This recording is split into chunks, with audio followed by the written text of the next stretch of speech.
अस्सलाम वालेकुम my dear students and friends. आज के लेक्चर में हम प्रोकैरियोटिक और यूकैरियोटिक सेल के दरमियान जो डिफरेंसेस है उसके बारे में पढ़ेंगे। तो चलो स्टार्ट लेते हैं। अगर हम इसके फर्स्ट पॉइंट पे नज़र डालें तो माय डियर स्टूडेंट्स, इसका ओरिजिन आज से तकरीबन 3500 मिलियंस ईयर अगो इसका ओरिजिन शुरू होता है, जबकि इसका ओरिजिन आज से तकरीबन 2500 मिलियन ईयर अगो इसका ओरिजिन स्टार्ट होता है। माय डियर स्टूडेंट, अगर हम इसके मीनिंग के बारे में पढ़ें, प्रोकैरियोटिक और यूकैरियोटिक सेल के मीनिंग के बारे में पढ़ें, तो माय डियर स्टूडेंट, प्रो का मतलब है बिफोर और कैरियन का मतलब है न्यूक्लियस, यानी इसमें ट्रू न्यूक्लियस एब्सेंट है और इसमें ट्रू न्यूक्लियस प्रेजेंट है। यू का मतलब है ट्रू और कैरियन का मतलब है न्यूक्लियस। माय डियर स्टूडेंट, अगर हम इसके मेम्ब्रेन बाउंडेड ऑर्गेनेली उस पे फोकस दे तो माय डियर स्टूडेंट, इसमें membrane bounded organelles are absent. इसमें मेम्ब्रेन बाउंडेड ऑर्गेनेली जैसे my dear student for example mitochondria होगा, इसमें ये एब्सेंट होते हैं, जबकि यूकैरियोटिक सेल में membrane bounded organelles are present, वहां पे ये प्रेजेंट होते हैं।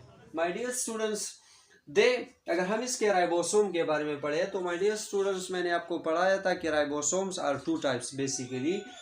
एक 70s राइबोसोम होता है हमारे पास और एक 80s राइबोसोम होता है। 70s is comparatively small as compare to the 80s, तो इसमें ये स्मॉल साइज का 70s राइबोसोम मौजूद है और इसमें लार्ज साइज का राइबोसोम यानी 80s मौजूद है।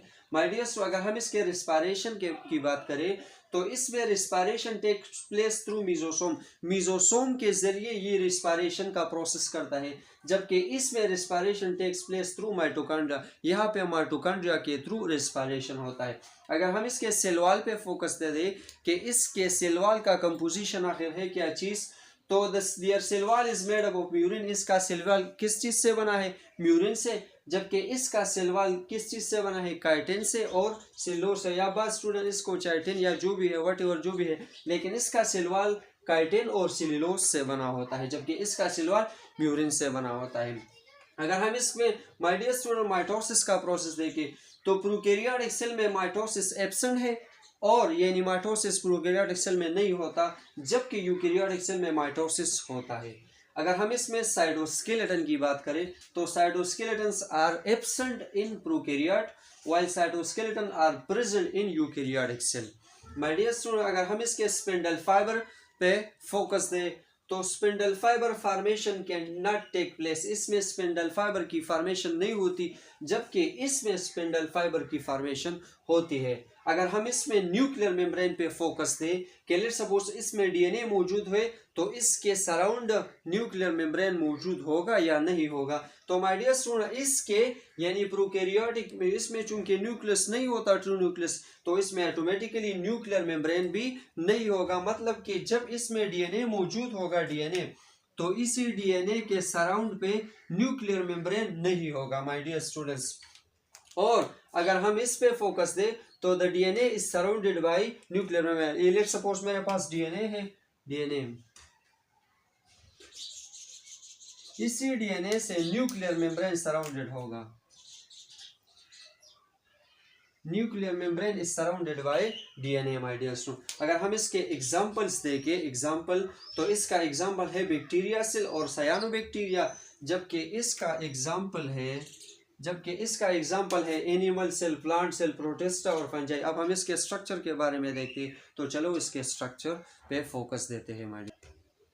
ओके माय डियर स्टूडेंट्स, तो ये बैक्टीरिया सेल का स्ट्रक्चर है और ये हमने एनिमल सेल का जो मैंने आपको एक्सप्लेन किया था एग्जाम्पल, तो माय डियर स्टूडेंट उसी एग्जाम्पल का स्ट्रक्चर मैंने यहाँ पे एक्सप्लेन किया और यहाँ पे मैंने एनिमल सेल का स्ट्रक्चर एक्सप्लेन किया। तो माय डियर स्टूडेंट, ये बैक्टीरिया सेल है जिसका आउटर लेयर क्या है? सेल वॉल है। इसी सेल वॉल के अगर हम देखें, हम कैप्सुलेटेड बैक्टीरिया का जिक्र करें तो माय डियर स्टूडेंट्स इसी सेल वॉल के ऊपर बिल्कुल कैप्सूल मौजूद होता है, जिसको हम कैप्सूल कहते हैं माय डियर स्टूडेंट्स। इसी कैप्सूल यानी इसी सेल वॉल के नीचे अगर आप देखें इनर साइड पे हो तो दूसरा मेम्ब्रेन होता है जिसको हम सेल मेम्ब्रेन कहते हैं। इसी सेल मेम्ब्रेन के इनर पोर्शन को माय डियर स्टूडेंट हम साइटोप्लाज्म कहते हैं। इसी साइटोप्लाज्म में 70s राइबोसोम मौजूद होता है। इसमें थ्रेड लाइक डीएनए भी मौजूद होता है। ये फ्लैजेला भी इससे अराइज होता है। थ्रेड लाइक स्ट्रक्चर भी यहाँ पे सेल वॉल से अराइज होते हैं, जिसको हम पिलाई कहते हैं। ये अगर हम देखें सेल मेम्ब्रेन को, ये सेल मेम्ब्रेन साइटोप्लाज्म की तरफ ये इन्विजिनेट हुआ है।